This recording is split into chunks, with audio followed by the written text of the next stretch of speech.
चहा प्रेमी जे आहेत ना त्यांना नक्कीच माहिती असेल की गवती चहा काय असतो, पण बाकीच्यांना जर माहिती नसेल ना तर हे बघा.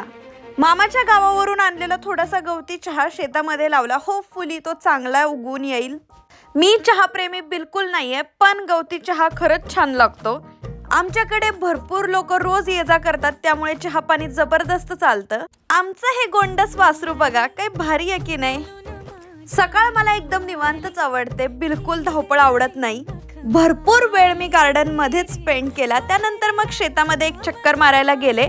मला बघितलं की मेंढरं ओरडायला लागले. मग त्यांना मी मका खायला टाकली आणि लसूण बघा काय भारी उगवून आलाय. तिथेच मग मला लिंब भरपूर सारे दिसले. म्हटलं चला आता थोडेफार लिंब गोळा करावेत, आणि त्याच दरम्यान माझ्या पायात काटा घुसला. थंडीचा आम्ही आमच्या गाईला सुद्धा उन्हामध्ये बांधतो जरा वेळ, तिला पण विटॅमिन डी ची गरज आहे. बंगल्याच्या आतमधलं नारळाचं झाड इतकं भारी आहे ना की कंपाऊंड वरती चढून आम्ही नारळ तोडतो. आणि नारळ पाणी म्हटल्यावरती माझा आवडीचाच विषय की नाही हो. आमच्याकडे गाई येली आहे, त्यामुळे कवळं दूध इथून पुढचे 8 दिवस खायला मिळणार. आजींनी माझ्यासाठी फार टेस्टी गुळाचं दूध बनवलं. बाकी अजून शेतावरच्या गमती जमती बघण्यासाठी उद्याचा व्लॉग बघा.